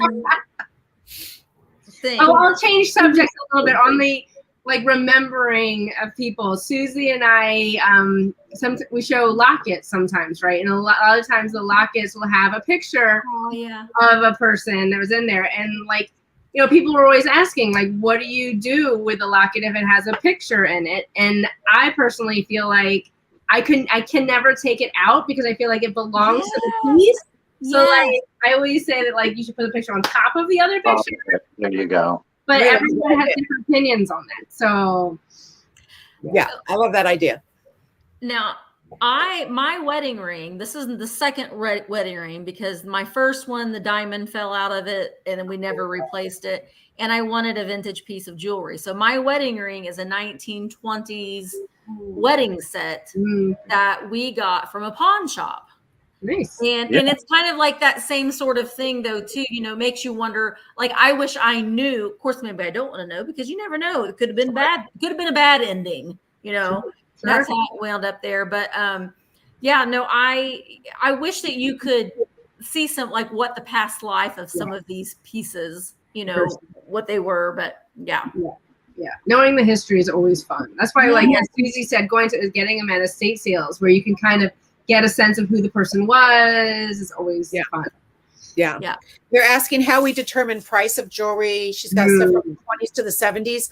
Yeah, that's the biggest that's the big question on it. And that's why doing our auction, we auction it. So we started at a price and then let them, what its value to the person. Because jewelry is not that Hummel figure is only worth $50. I'm not going to go above that. With jewelry, it's sentimental. It's maybe somebody's buying it because they had it before. So jewelry's hard to price. There's so much online that really we look to online for our research. Yeah, I think this is, at least for me, this is why I have not ventured into fine jewelry yet, because I would have no idea, and I wouldn't want to overcharge or undercharge. Yeah, so I'm staying in the costume jewelry lane. Yeah. That's absolutely right. And earlier, Daniel had a question about pearls. He wanted to know how to determine real pearls. And put it on your teeth. You put it on your teeth. Right? If you have real teeth. Now, my top teeth are not not the ones I was born with. Put it that way. So they're yours if you paid for them. That's right. But if you rub them on your teeth, you should feel green. Yes. And they should be cold. They should be cold when you touch them. There are fakes that are cold when you touch them, but the tooth thing is pretty accurate. And then take them to a jeweler just to make sure. Okay. Yes. There you go. You let the market determine the price of jewelry. It's such an emotional piece. Yes. It's kind of what happens. We're shocked sometimes. We'll hold something up and start it at $10 and it goes up to $90. You just don't know. If there's people that are passionate about it, then and sometimes we don't even know what the price is because we can't always find the research on everything. Yeah. I mean, we've also in a lot of realms, not just in jewelry. I think in vintage in general, sometimes a lot of things can be, they're not a very common piece, or it's not something that someone sees all the time. And so I think that, it can be an emotional thing and letting the market decide. Mm-hmm. Yeah. And, we've made mistakes the other way too, where we thought something was a nothing piece. You charged little and it went sky high. And then afterwards you look it up, you're like, no. Yep. But it's all fun and games, Daniel. DNA. Yeah. Now, do you ladies have in your personal collections, do you have your favorite? I would never. Yes, I did try on the hat at Goodwill. I was very proud of myself. I would never take a piece of jewelry that was laying out in the public and put it in my neck. Well, listen, there's no shame in my name. I have no problem. when I watched your video today, and I was like, did he? No. I bet actually- He put that hat on his head. Even I was getting a little grossed out about that. I was like, oh, Michael. He probably went home and scrubbed his head for a half an hour under boiling hot water. I shaved my head is Shaved shaved. his head. So wouldn't do that in a while. I'm not getting lice. Like, I'm not getting lice. Like, that's just all there is to it. That's funny. I'll put a pearl to my mouth, but I will not put a hat on in the thrift store. So we all have our, We all have our thing. We all do. That's right, Nicole. Yes, we do. We do. There's George. George, please, what are you talking about? I've got a hand sanitizer that stays in the car. I have a hand sanitizer that's in my bag. I also always have a thing of the Lysol or Clorox. I'm down with either, really, of the wipes. I do. He's a germaphobe. Well, if you and that's a good point. You know, if you're going to start going out and sourcing jewelry, you really need to get your kit together, because there are things you need. You know, you need a diamond tester. You need, a gold testing kit to test for gold. Nicole's really good at testing gold. She's real good about testing all her gold to see if it's legit. You need, of course, a loop. What else? A black light is never a bad thing to have, even for jewelry. Even for jewelry. Yes. And, yeah, I think that's about it.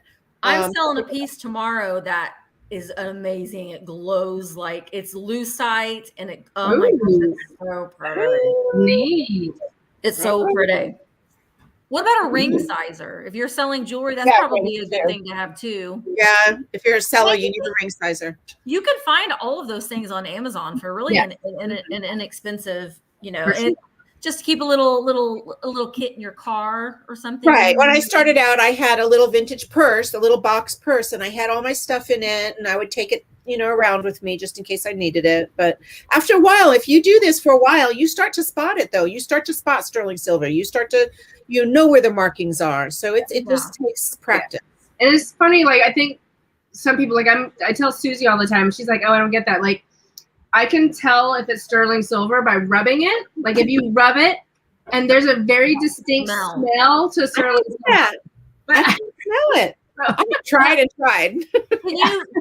Can you guys, do you do the smell test on Bakelite? Yeah, Susie, I do. I rub it. It doesn't work on some people. Some people just can't smell it. Even they can rub it all day long and they're not going to smell it. I can smell the Bakelite. I can't smell it. My mom used to do that. She would rub it until she goes, you got to rub it, honey, until your thumb burns. You got to get that friction to the point where your finger is hot. I usually will get it warm with my breath first and then rub on it. I don't know if that get a works or not. Little game party with the breath. Sure. Yeah. It makes me feel like it works. Stretch bracelets and what they think about them. Vintage stretch bracelets, I think, are great. I think the newer ones, I don't know. They seem to break on me, They stretch out. The newer ones, you wear them a little while and that elastic just stretches out. Like the older ones, a lot of times are metal. They're kind of like a watch band on the inside. I love that one too. That's beautiful. Yeah. And this is another thing that Nicole and I are really finding. The Aurora Borealis beads that have the mermaid is really hot right now. Everybody wants synthetics. These are actual crystals. They're glass, yeah. Oh, they are crystals. Okay. Yeah. Beautiful. Crystal glass. But yeah, I like these a lot. And they're very comfortable. They're very forgiving for size too. The heavy gold. Yes, and that's when it gets tricky, is gold plated, distinguishing between gold plated and real gold, because if you do the acid test and it's 14 karat gold plated, it's going to test as 14 karat. So the only real way is to which I will not do, is to cut into it. So I typically just sell it as gold plated. You might be getting a real gold, but I'm not going to cut into it. What is the difference in value, though? I mean, is there a huge difference in value? Yeah, there is. Yeah. Although gold plated and gold filled is getting higher in price too. People want that just because it has the purity of gold in there somewhere. But the Nicole, you test everything. I think that's so smart. I don't. I try and go by the markings because most real gold, solid gold of any number is going to be marked. Yes. It's Not always, though. Sometimes not always. Yeah, and gold plated versus gold filled. Like gold plated is easier to tell because there's usually always somewhere where you can see that the like under, right. Yeah. But gold filled is dang near impossible unless you. Yeah. Nancy said, "I'll let you test all the jewelry and I'll just buy it." There you go. Now, is there a difference between like when you're saying gold plated and what is it, vermilion? Vermeil. Vermeil. Is that the same thing or is there a difference? No, gold. So vermeil, and correct me if I'm wrong, Susie, is typically gold filled over sterling silver, not a lower type of metal.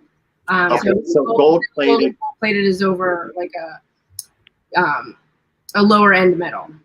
Yes. Okay. As is like electroplate. If you see electroplate, same deal. Okay. And that's more in the newer pieces. That's more in newer. That's more current stuff. They use. I'll stick with sterling. Yeah. I like sterling. Yeah. Okay. So that's good to know. So it would be like gold plated low end to the vermilion to the gold filled to the genuine. No. So it would be gold plated is the lowest. Lowest. Gold filled because that has more percentage of actual gold on it. Then vermeil and then the fine actual gold. Solid. Okay. Awesome. Yeah. We are learning a lot tonight. And we have a question. What is rolled gold? I've never heard of that. I have some. You're going to see that in more the Edwardian pieces. The older pieces will say rolled gold, and that is like a gold filled. However, it wears off more like gold plated. I don't know why. Maybe the content is lower or whatnot. But in the gold rolled, you will find that it will wear off faster than gold filled. But it does run more through the whole piece. So. Oh, and did we? I'm seeing Vintage Adventurers. I did not know this. Sure so the European marking for gold is 585, whereas the US is 14 karat. Yeah, so you look for that number. Now, is that microns? Is that what it's standing for? 585? What is it? I think it's percentages. Yeah, I don't know all the reasons for the numbers. Do you, Nicole? The 585. I don't, but I know platinum also has a number. Yeah, they all have a number. Mm-hmm. So and a lot of times I'll think it's I think it's 925. I'll look with my bare eye, and then when I get home and with the loop, I'm like, oh, okay, it's 585. So look close. Ladies, the questions are coming in fast and furious right now. do you ladies have a way of telling real from man-made opal? I would take gemstones are hard. Yeah. If you think something is a gemstone, whether it's real or fake, I take it to the jeweler just to make sure. Yeah. Okay. Stones are hard. George is throwing out all kinds of things too. Yeah. That's guaranteed or warranted on an old pocket watch. It's gold plated, not solid. Everybody needs a George to put in their pocket. There you go. Yeah, I need George. George, you need to figure out a way for everyone can get a George pocket watch. There you go. And we just pull it out and we ask, like asking Alexa, but we ask George. Yep. And he tells us all we need to know. Figure that out, Zeno. Zeno, get on to that. Do the technical. I had a piece of plum gold. Plum gold. I'm not familiar with that. I gotta. Hey, look that one up. This is plum gold. Plum gold from the South. Still learning. That one is new. Now I do know that older sterling was not marked with the 925. Yeah. It was the word sterling. Yes, I do know that. Look at me. An artisan piece. If you find a piece that looks like it's homemade and it's an artisan piece, they don't always, people that are doing it, crafters or people that are doing it in their garage, they don't stamp them because it's hard to do. So a lot of these artisan pieces could not be marked. Oh, here we go. Plum gold is Black Hills gold. I love Black Hills gold. What's Black Hills gold? It's so soft though. It's so soft. The Black Hills Mountains. Yep. From South Dakota. So literally mined from Black Hills. Yeah. In South Dakota. It comes out of South Dakota, and it's usually tricolor. So gold, yellow gold, rose gold, and white gold, or it's very soft too. Like I had a rose gold ring that got caught into my window of my car, and it bent it all up. It's soft, yeah. It's soft, but it's so pretty. To me, it looks very vintage. Rose gold does. I don't know, it just has that like sepia look to it, I guess. How can you tell if coral is good? I'm not sure what you mean. Good or real? Coral's How can you tell if it's real? Do you have a way to tell if coral is real? Another one that I would take to jewelry because it's natural. I would not trust myself to know if it's real or not. I don't know of a test for that. Put it that way. I don't know of a test for coral. So Kelly is there. You go. There are so many questions. I love this. Mm-hmm. And thank you, Nancy. I knew you guys were really going to be into it. I mean, who doesn't, to some extent, wear jewelry, especially a lot of the community members. So, and again, just like the ladies were saying, it's something that's so personal. So it's easy to become invested in the topic. Mm-hmm. Yeah. Put some ideas in the chat, guys, of other topics that you would like for us to come up with and discuss on the Vintage Recipe Squad. We're always looking for ideas. Does amber glow? Not all of amber glow? No. Amber doesn't glow. Mineral, right? No, not under a black light, you mean? No. Okay. No. But a lot of lucite will glow. And that doesn't mean that it has uranium in it or anything, but can you test amber? There is a test for amber, and it escapes me now. But I have heard that there is a test for amber, because amber is a sap. It's formed from a sap and age. And I was married to a Russian, so I know a little about amber. Oh, okay. So watch out for the Chinese turquoise. It's basically, and that's again why you ladies stay away from made in China, correct? It's indicative of not necessarily the highest quality. Color added to typically. Oh yeah. That would not be real. There's a lot of fake stuff out there too. Yeah. All kinds of stuff. They're getting better and better at making stuff. Oh yeah. You see young men wearing now. Yeah. I mean, I think it's so fantastic that men are jumping on the jewelry bandwagon more and more. I didn't know that YouTube resellers using a blacklight to test amber to show it glows. Interesting. Oh, do I have amber tonight? I think I brought a piece of amber out here. I will find it in my little thing. Oh, I saw, now I can't find it, but not all amber does contain a fossil. There it is. Yeah. It literally is just the hardened sap, correct? Yeah. I mean, if you find a piece of amber that actually has a bug in it and it's actually genuine, those are very valuable. I think maybe, do you think some people are getting confused with like amber and lucite? Maybe. Yep. I thought I had put amber. They can look very similar. Oh, here's amber. I have a big piece of amber. Let's see. But if this glows, we're all gonna be shook. I don't think it's a glow. I think it's like when you shine on lucite, it just gets that. It's fluorescing. Yeah. Yeah. I wouldn't call that. How do I get it on the camera? I mean, it's kind of a green. It's kind of a glow, but it's not really changing color per se. It's just fogging it up. There we go.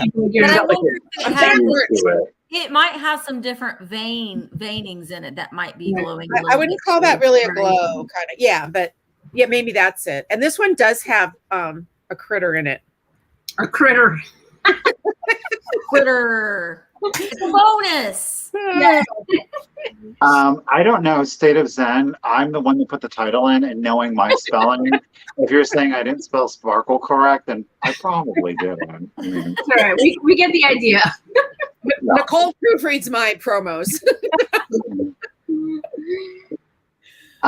Do you know what I did find today? Do you guys ever get it? I found a piece of carved.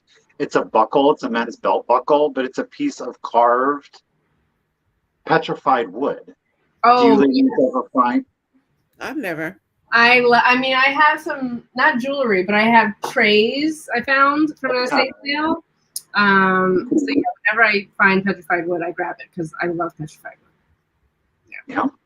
That was I was kind of excited about that. Yeah. I don't know. That's buried in a box from today.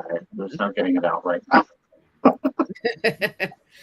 So seller, and I was wanted to just address anybody that's thinking of selling jewelry, you know, online and becoming a jewelry seller and what it takes. And it takes a lot. I mean, Nicole can attest to this. There's a lot of prep work. There's a lot of research and there's a lot of knowledge that you need. Books are great to get all the different designer books. We talked about the kit, you know, to go out looking for it. But you know, you're looking at a lot. It's a lot of setup. And showing it on camera, your lighting, your camera, everything's got to be dead on. So it's not as easy to set it up. But once you get that investment in there, it's a lot of fun. Yeah. Oh, and I hear this is another good item for your. I do carry a magnet. Yep. Yeah, that's the other item. Yeah, magnet is always helpful. Thank you. And that's going to let you know if a metal is a cheap metal disguised. Yeah. Okay. Mm-hmm. Yep, that's true. That is true. Online vintage jewelry groups. Yeah, that's a good one. I do belong to a couple on Facebook. Do you know it's also very a really good resource is if you go to the description of this video and you click the drop down, there are 2 links to Instagram, and guess what? That happens to be to Nicole and to Suzzee. So all you have to do is I can't get my arrows right. Down and then click, and make sure that you follow them, and you will see all of the beautiful things that they have for sale. And when they announce a sale collectively every Monday, right, ladies? Mm-hmm. Every Monday night, you'll be notified, and you can be there at one of these sales. Now listen, theirs is the same time. But listen, we're not selling anything. We're just having a chat. So you go to the sale and then you come back later and you can watch the Vintage Rescue Squad. And the other thing is if you come and follow us there, and the other thing that we will both do is you send us a picture of something, we'll help you with it. We have our customers have sent us, both of us, things saying, can you tell me what this is? This was my aunt's, this was my grandmother's. We love to talk jewelry. And we will do that on our own time, just for fun. We enjoy it. And also personal shop. You know, if you're looking for something, we personal shop on the side too, because we just love it. Yeah.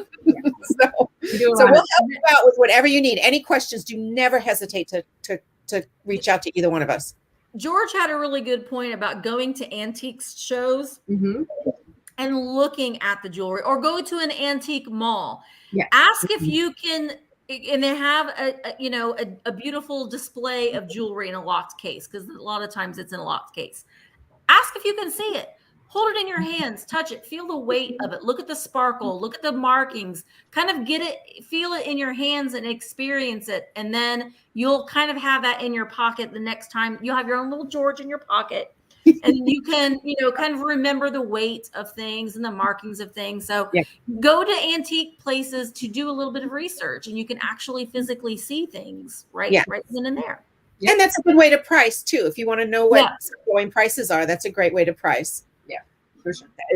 That's a great suggestion. I mean, did you ladies ever go through a phase where you felt embarrassed to test jewelry in a store, or you just like, no, this is my job and this is how I'm making money, so I'm going to do it? I don't actually test in the stores other than looking for markings. If I see a piece, I either take the risk because I have an inkling of what it is, and I'll bring it home and test it. Yeah, I will look at it. It took me a while to pull my loop out, but now I will pull my loop out and look.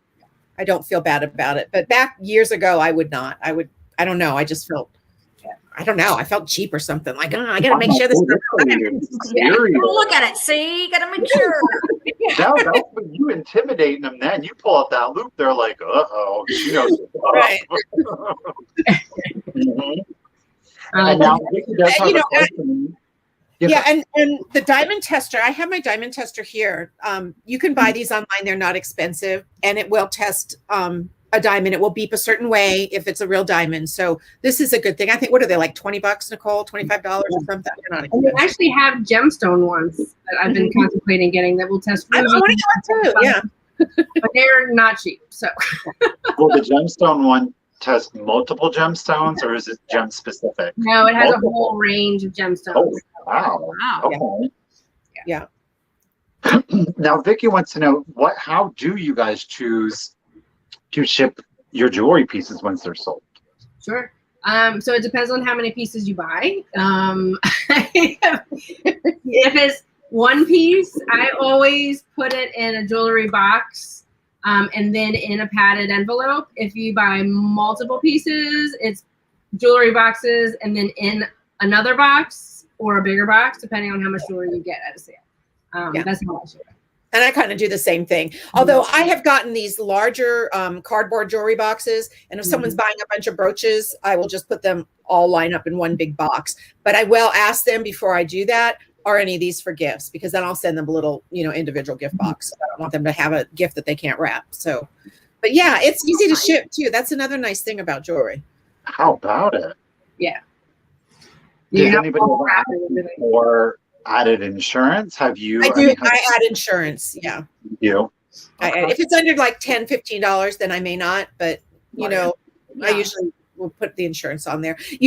Postage is going up, you guys. Yeah. I know. It's going to, that's the thing. It's going to go up every year. I mean, It keeps going up. Like every couple of months, it seems to be going up. I know. Yeah. That's why we got to be creative with the shipping. Now here, not to get you into any trouble or anything like that, but do you ladies sell Native American jewelry?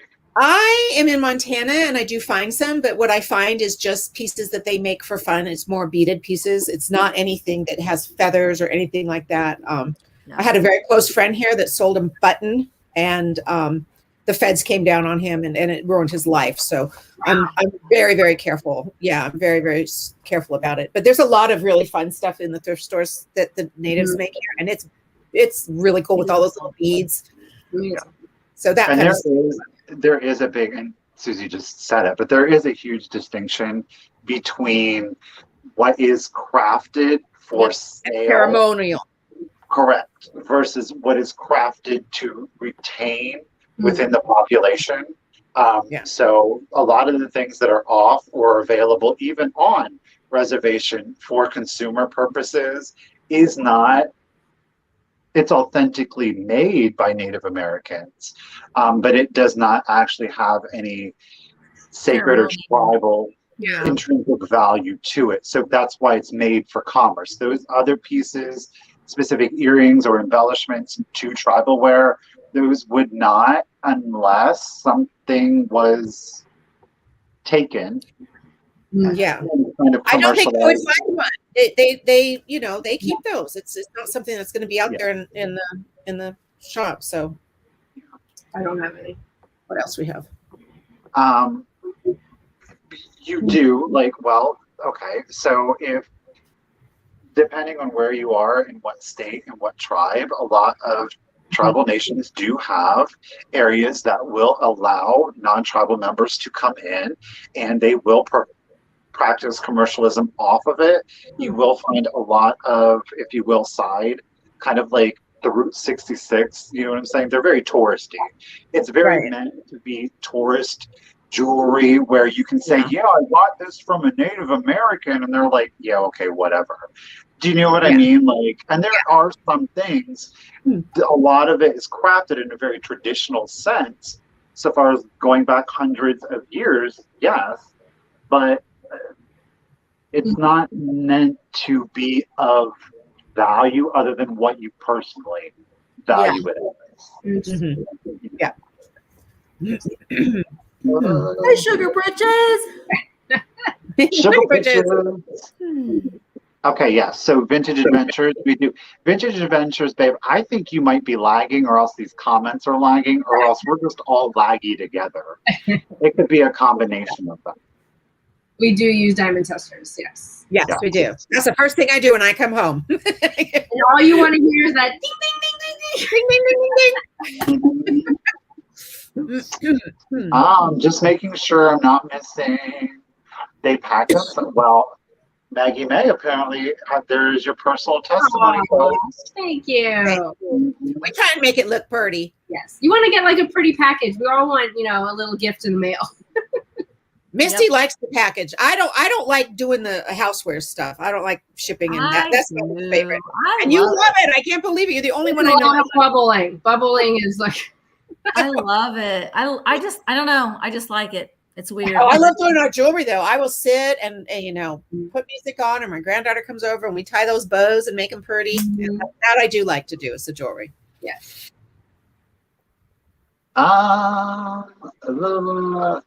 Morning, not morning. Yeah, George, what are you doing down there in the chat? Are we having to?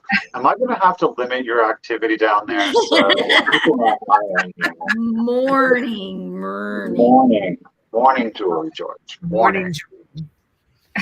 When we want to talk about morning, we talked a little bit about the morning jewelry. Yeah. I don't usually find it. I don't find it. It's been around so long. Yeah, I don't find Morning, it. George. Okay. Hey, Lori. All right. Well, we are, like I said, and I know we do still have some minutes. So I'm just putting it out there.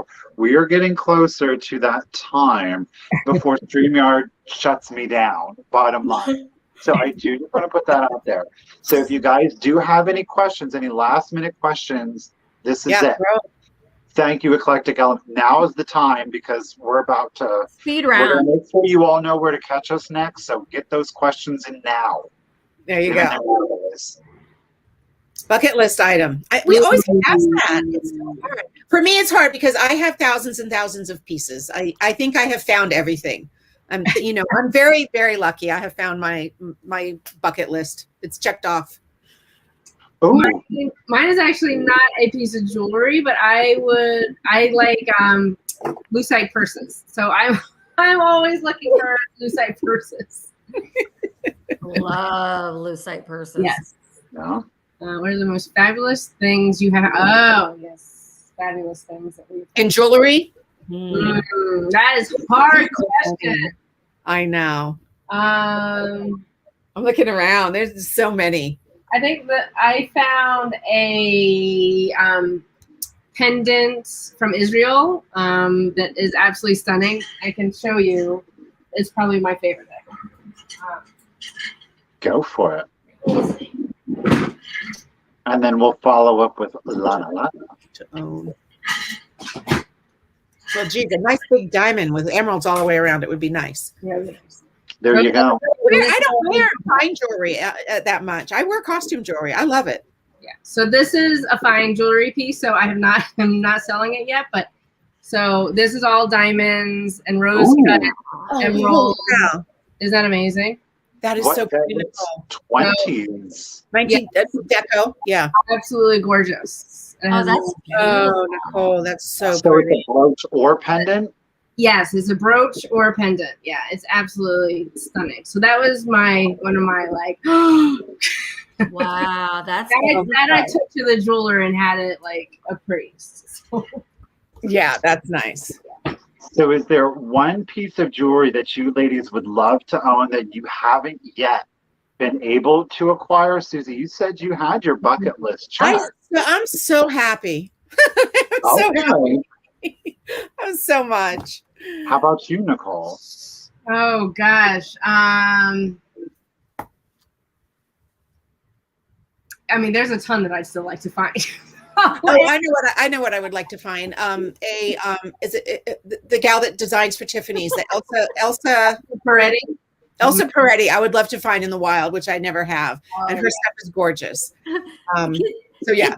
So she wants to put a wedding ring.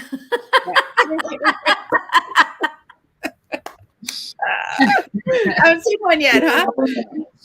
Yeah. Oh, there's one piece that you regret selling. Yeah, all the time.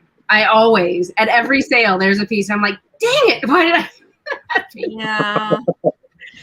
When you did you ever put together like an outfit? You're going out to an event, and you're like, oh, I have the perfect. No, I don't, because I sold it. Moment.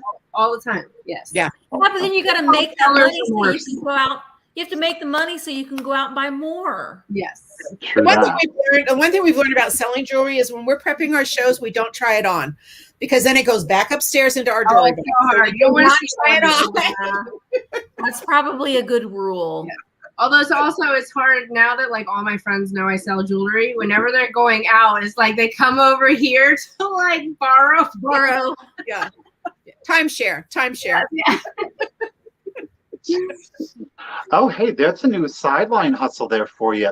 You can come over and I will rent you your jewelry. My husband actually keeps telling me that. He's like, you should totally do a Rent the Runway, but for jewelry. I'm like, I like your husband. idea. It's a new business for you, Nicole. Yeah, I like that. Yeah. Yeah. So do you ladies, do you sell religious pieces? Are they in demand by any means? Yeah, I mean, whenever I haven't done many, but rosaries, like vintage rosaries with like glass beads, they love the rosaries. Yeah. So. Yeah. What do you have? Okay, let's do this one. So T is asking, do you ever pay up for items or do you only find them in the wild? Or do you pay up for them in the wild? What does that mean? Do you ever pay up? Pay more? Pay up? Yeah, I've paid up. I've definitely That means that paid more.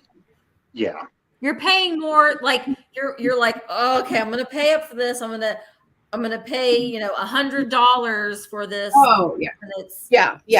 Definitely we do. Yeah. And there's so many pieces that we sell it. I mean, I might start my piece on the show for what I bought it for, and it may sell for that. But it's just something that I didn't want to pass up and I wanted to bring, and I'll take the chance on it and offer it up to them.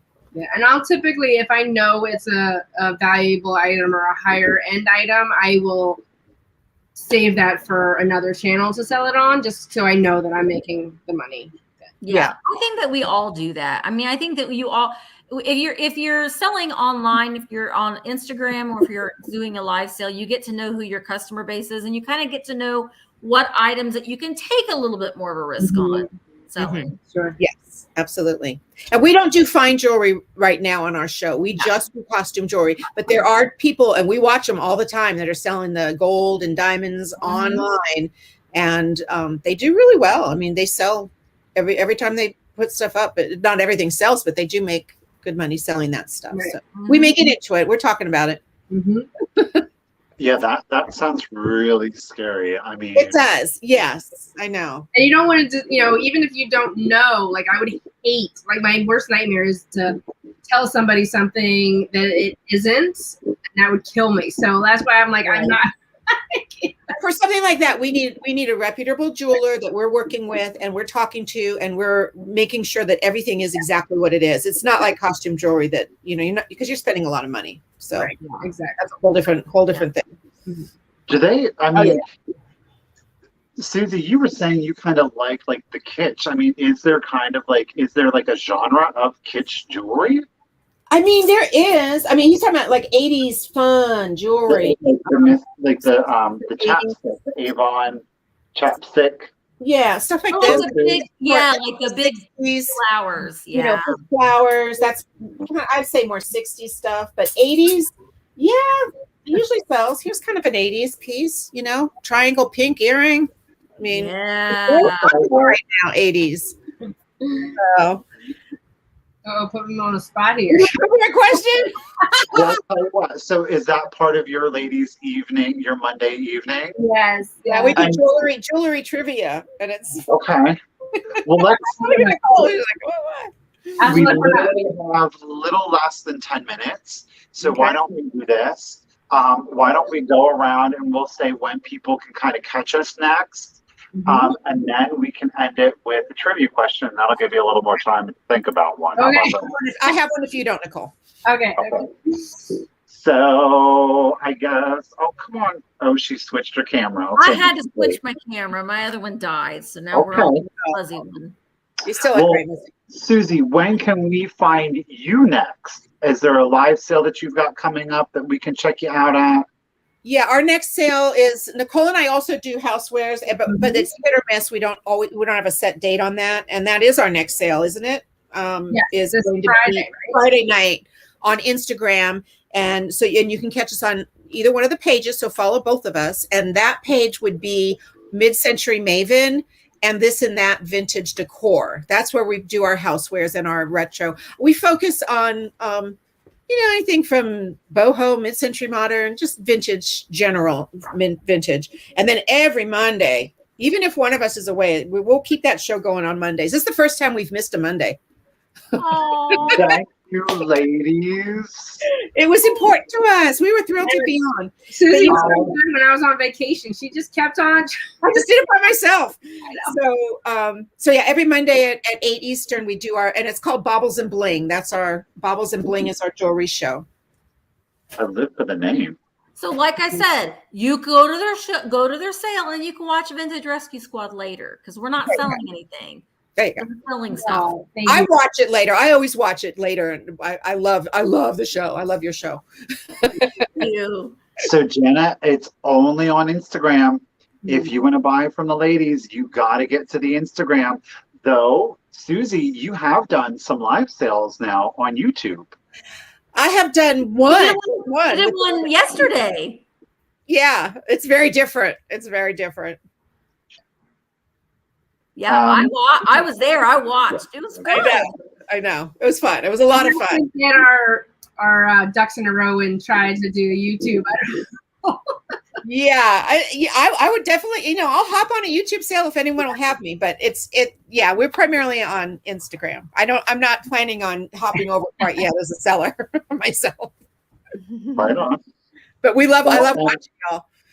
And Misty, I guess you can speak for the both of us too. Yeah, Michael and I have a sale tomorrow on YouTube.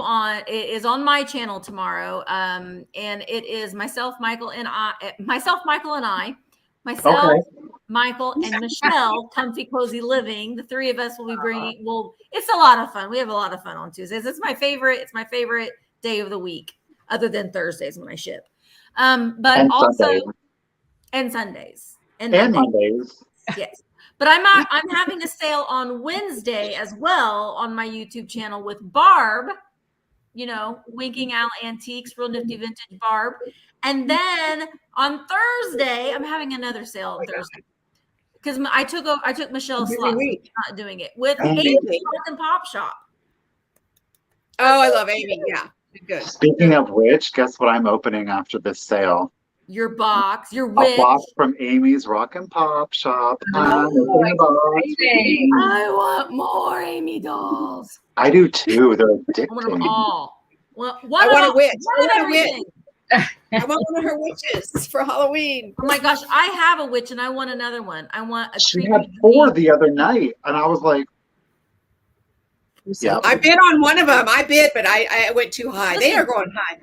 She's gonna. I bet you she'll bring some to our sale on Thursday, and I'm gonna be flipping out. I'm gonna be like, "Oh, I want one!"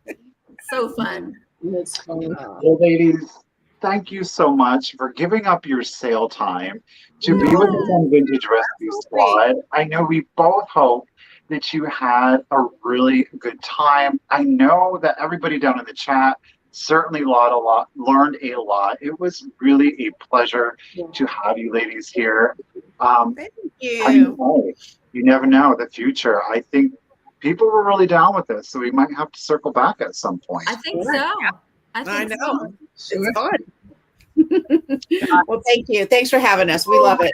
Our pleasure. So you guys, again, just keep in mind before we go, all of down in the description, you are going to find Nicole, you're going to find Susie, you're going to find Misty. You're obviously here, so I'm going to assume you know how to find me. But just click on those links. Make sure that you give everybody a follow. You can follow along with their adventures, see all the great stuff that they're collecting and that they're bringing to you. Make sure you stay up to date on all of the sales, and all you have to do is follow them. That's it. It's free, by the way. Yes, that's right. Right. Thank you guys and everybody. Y'all have a good night. Take care, everybody. Good night. This is the part where we freeze our face because then I hit end and it's like it takes a second. Bye guys. Bye.